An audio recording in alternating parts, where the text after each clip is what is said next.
Our first presenter this morning is my friend Aaron Dignan. Aaron is one of the most thoughtful theoreticians and practitioners on the future of work.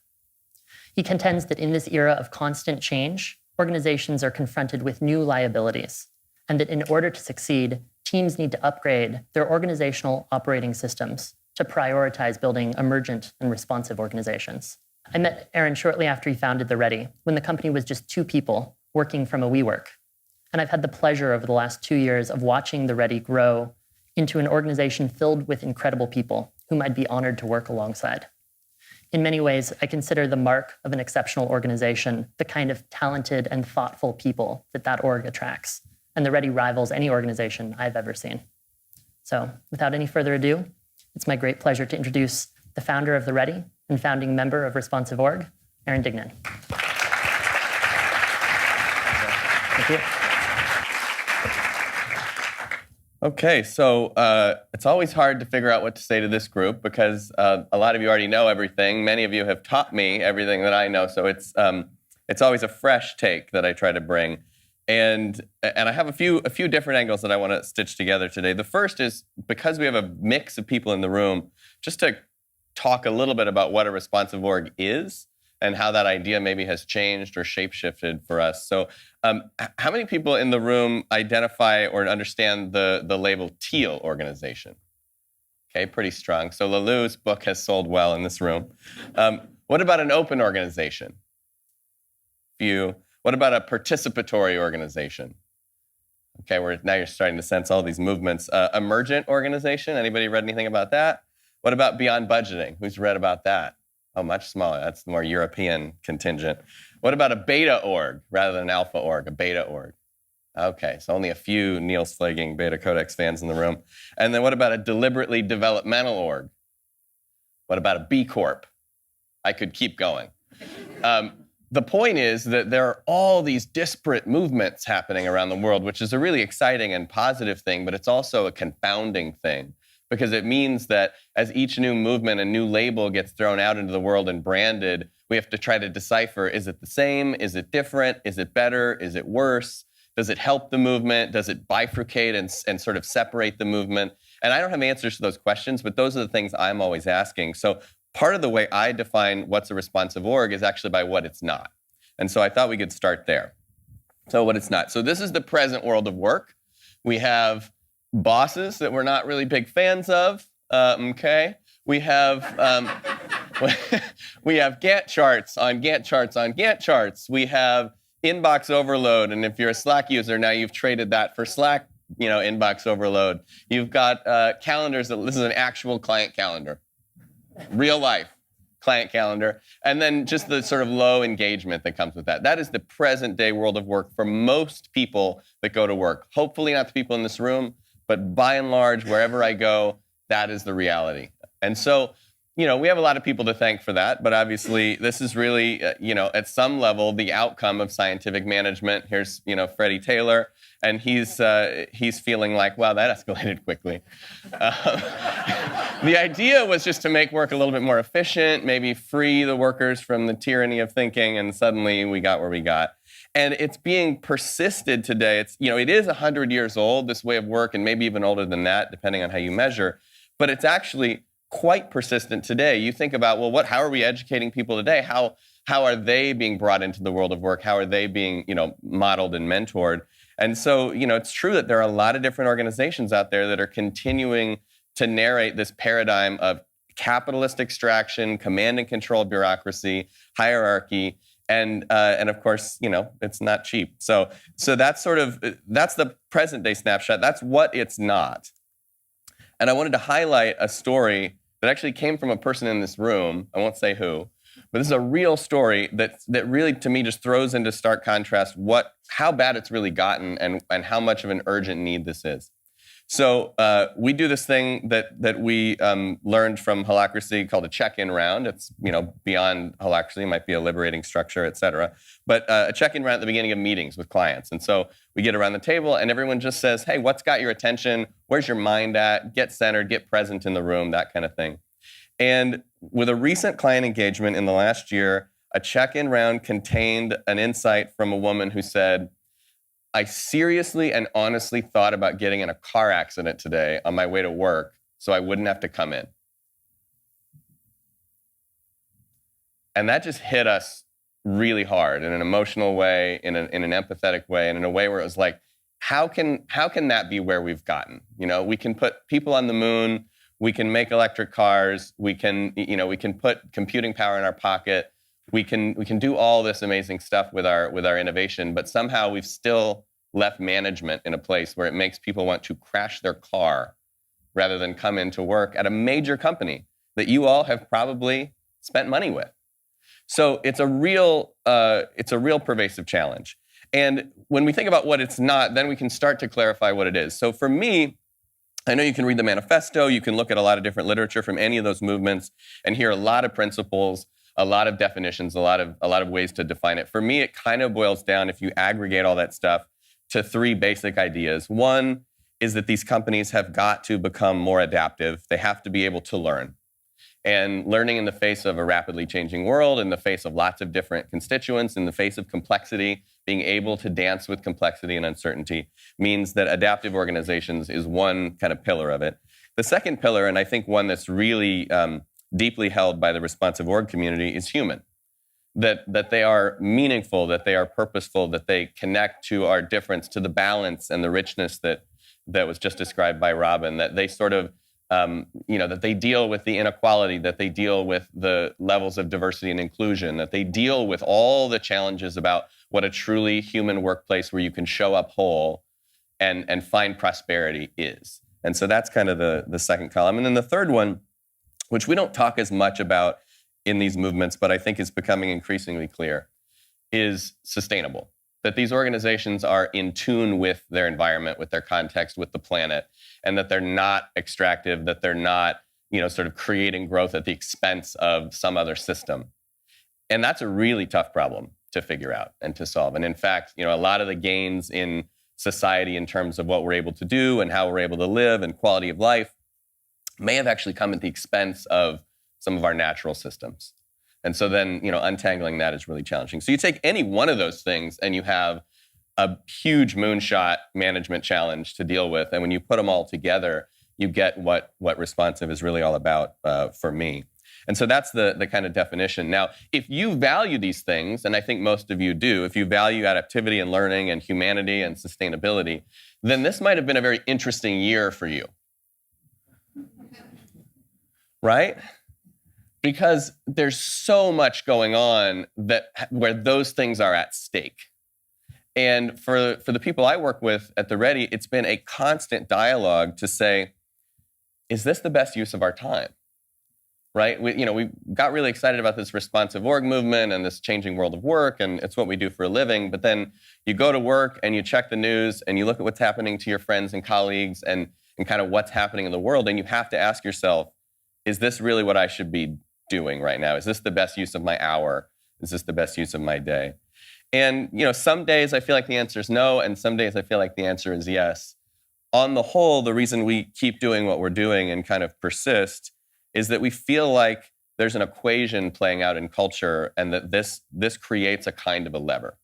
So the way I think about it, we talk a lot about operating systems at the Ready, and an operating system is just kind of the simple rules and norms and behaviors and assumptions that define the way people show up and how they behave. And the organizational operating system is the one we're all talking about today and all working in. But it nests and interacts fractally with an economic operating system. The very idea that companies need to grow and grow forever, that they borrow money lent at interest, that the goal of the economy is to be kind of a free marketplace. All those sorts of ideas are all part of the assumptions in the economic operating system. And that economic operating system holds certain values about humanity, about adaptivity, about sustainability that create a lot of the conditions and even allow and enable a lot of those conditions. So if you think about, for instance, the fact that money has largely shaped and influenced policy and politics over the last 50 years or even 100 years. You can see the economic operating system kind of influencing and hijacking the political operating system.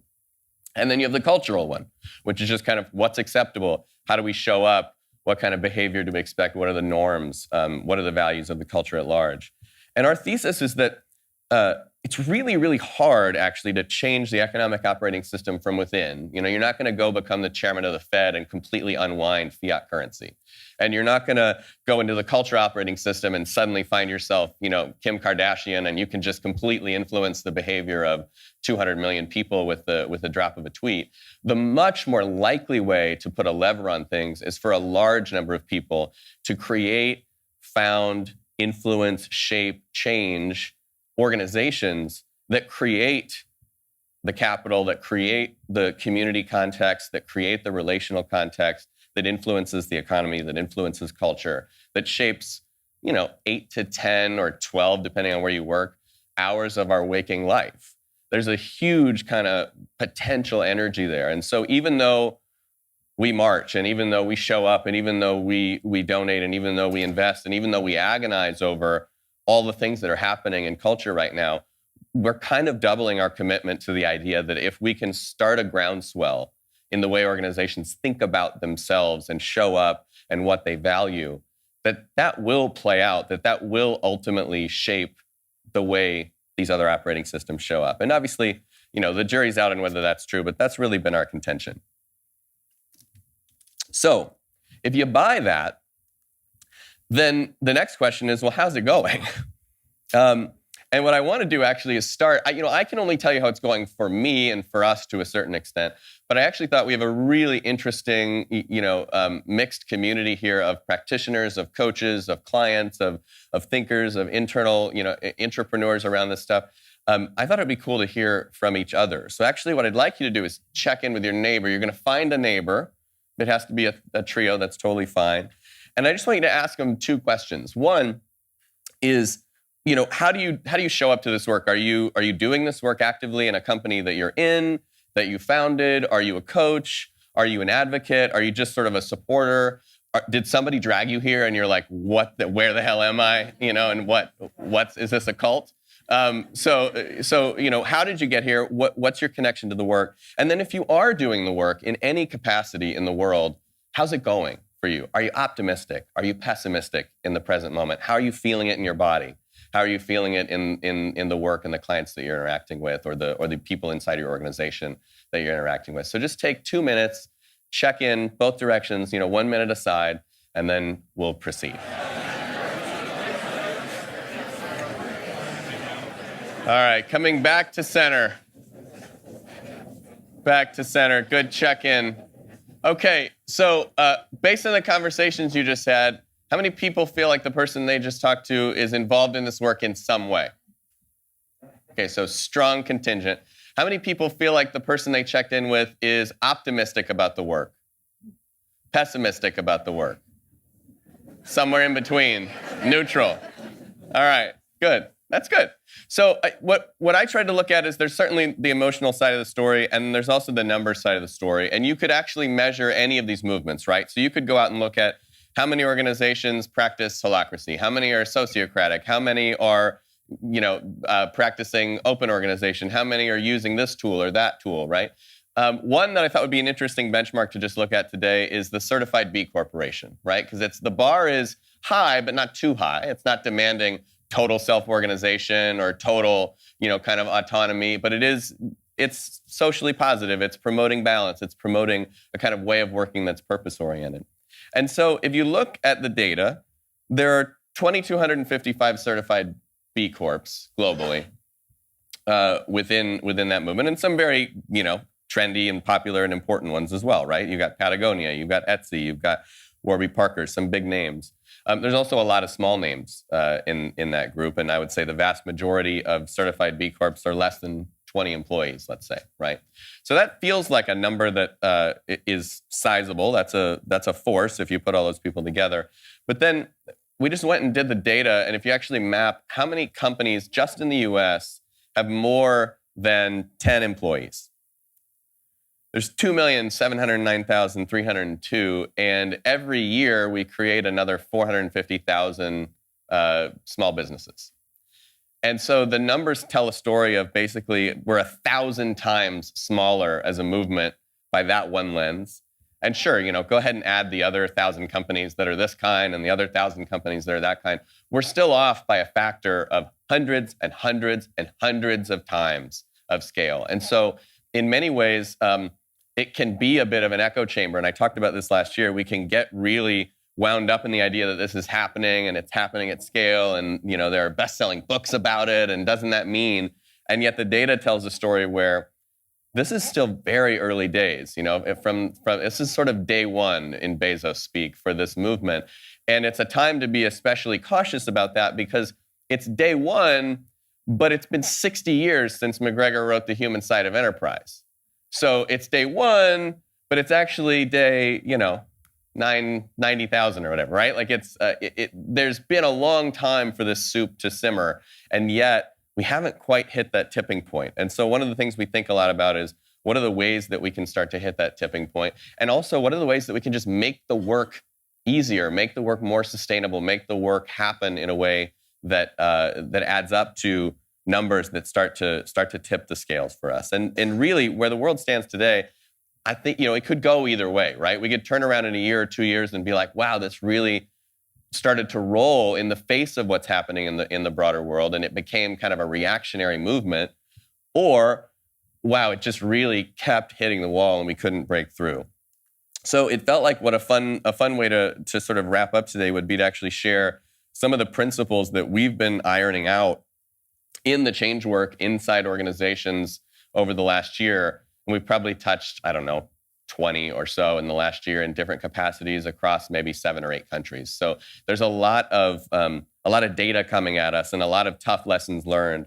These are a few of those principles, 5 that I've shared previously and 2 that are fresh and kind of being discussed and debated internally. So the first one is through them, not to them. And I think there's a real addiction in change work and in management consulting in general when you go into clients to think that either the hero consultant or the hero leader or the leader team, that they're somehow going to bring the answers, right? And it's, I use this picture of Satya, right? Like that's what people think change and leadership and the future looks like. And in our experience, this is what it actually looks like. This is a team in Sweden getting into the work and starting to take ownership of their way of working.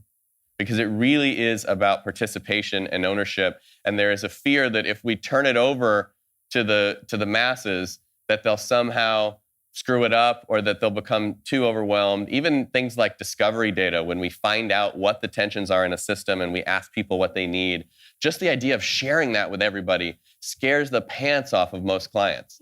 Like, what if we just told them what they already told us? Then, the sky's gonna fall. As opposed to the reality that we find, like when you engage, when you nurture that, when you actually trust people with their own information and with their own way of working, there's a kind of an awakening that happens. So remembering that kind of through them, not to them, has been helpful for us. The second one is experiencing is believing. And this one has been an interesting journey for me personally, because I always want to kind of case make and speak and inspire and engage on all the kind of intellectual flogging that can go on before you just do it. And actually what we found is that debating new forms of governance, debating transparency, debating paying people differently, debating a check-in round, all that stuff is exhausting.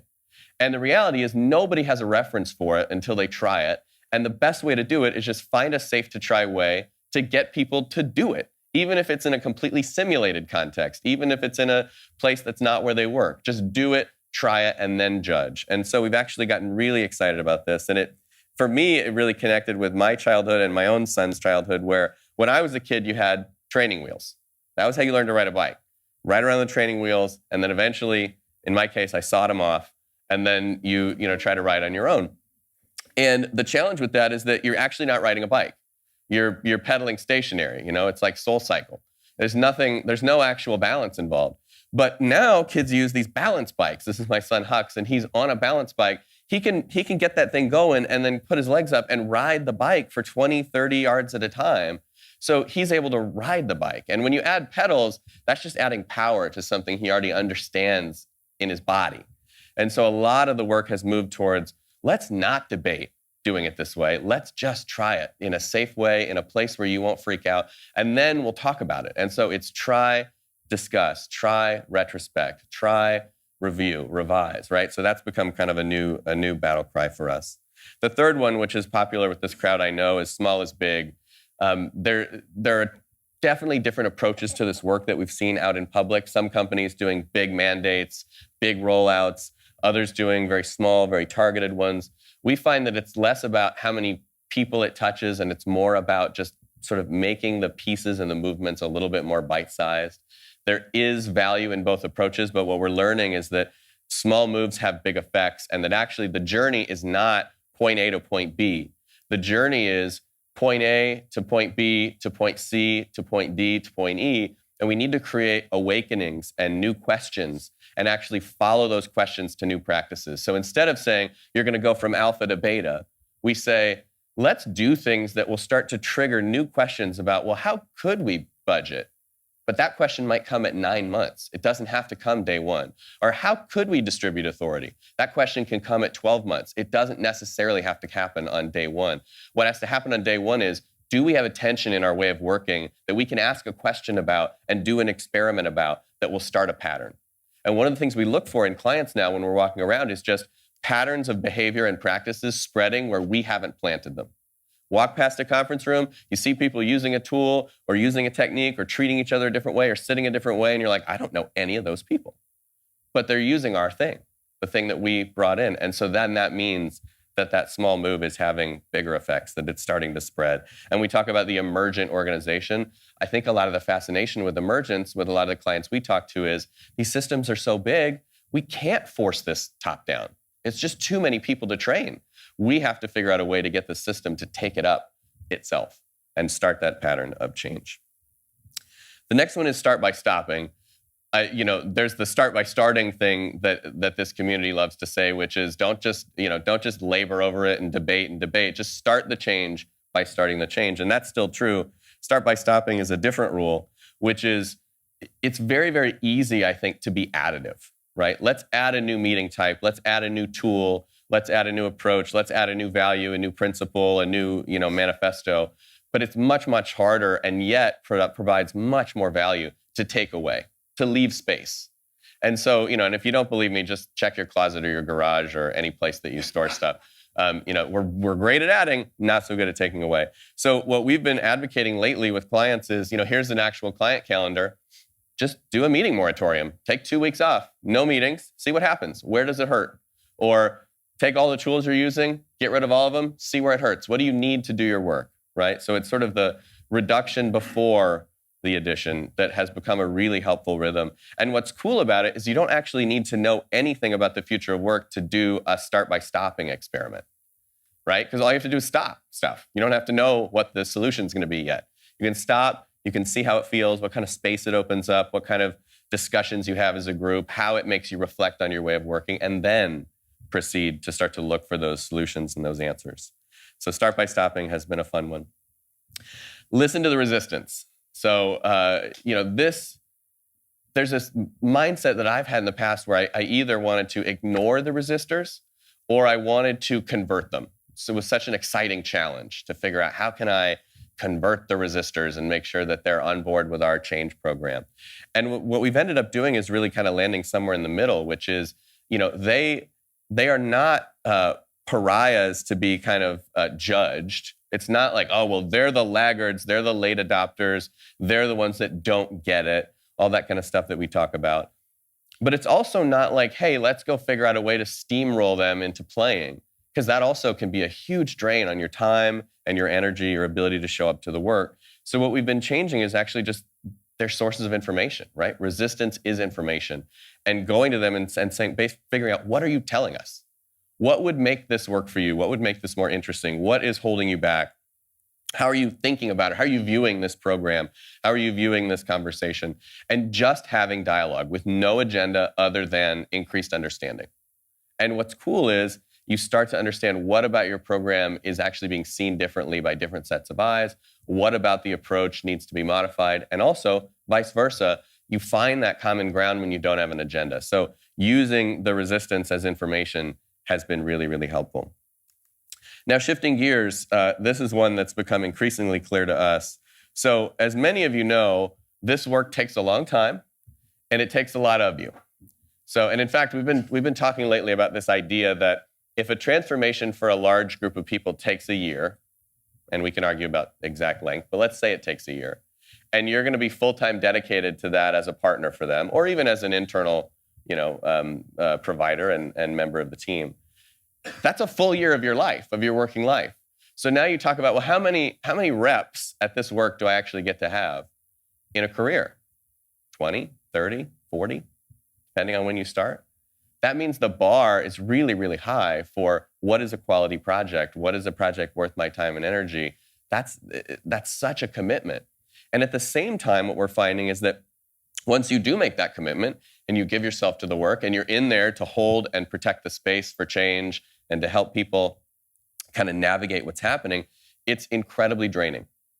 And no matter how much support you have from your colleagues, and no matter what the conditions might be, no matter how progressive the company might be, you're giving a lot of yourself to the work, and it is sort of a day in, day out struggle to just keep that energy level up. And what we found is there are basically two kinds of approaches to the work. The natural one that happens when you're empathetic, when you care about those principles I talked about before, when you kind of are coming to the work as service, is to martyr yourself.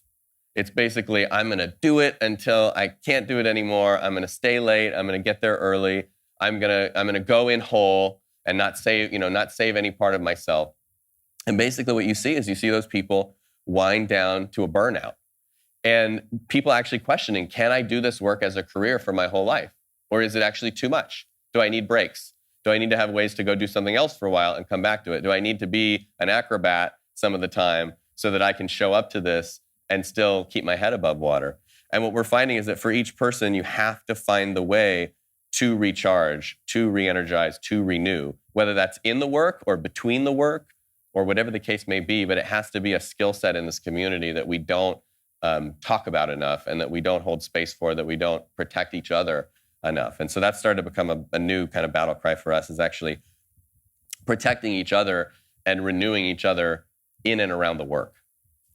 And then the last one is careful with conviction. So one of the things that's interesting about the old way of working is that it's so pervasive, it's so dominant, it is the way.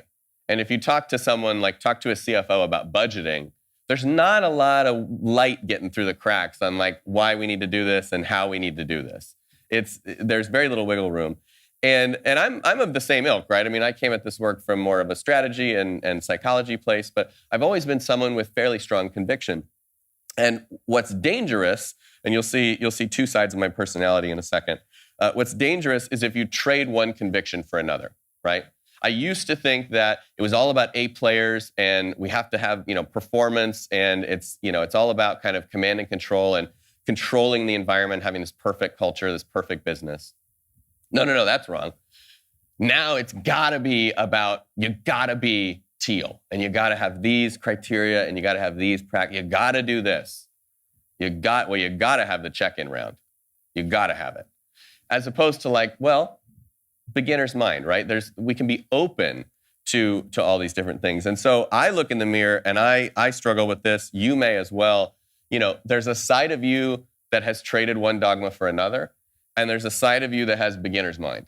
And I think we need to check ourselves at this moment, especially as we're trying to make this connect with the people that are not a part of this, the other 2.7 million companies who are making this connect. We have to show up with more questions than answers, and we have to hold those convictions a little bit more loose, right? Like strong convictions, weakly held. You've heard people say that. I think we have to do that. And we also have to modulate the way we use conviction in the journey, right? So as you meet people, sometimes they need a little bit more confidence. They need a little bit more to be held in the beginning. And then as the questions get more interesting, there's room for ambiguity. And so we also try to attenuate and try to monitor our own level of confidence and of how we hold people so that we're not too far on any one side of the spectrum. Because obviously, marching into a Fortune 500 and being like, I don't know, it's not going to land. You're not going to get anywhere. But going in and being like, you got to do this. All 300,000 of you have to do this, and you have to do it tomorrow, right? It's got to be employee-owned tomorrow. That's not going to work either. And so there's got to be this editing and this modulation of sort of knowing that you are both these people at the same time, and how do you live in that and use your beginner's mind as often and as usefully as you can. Thank you for the time. We'll be seeing you all week. Thanks for coming today.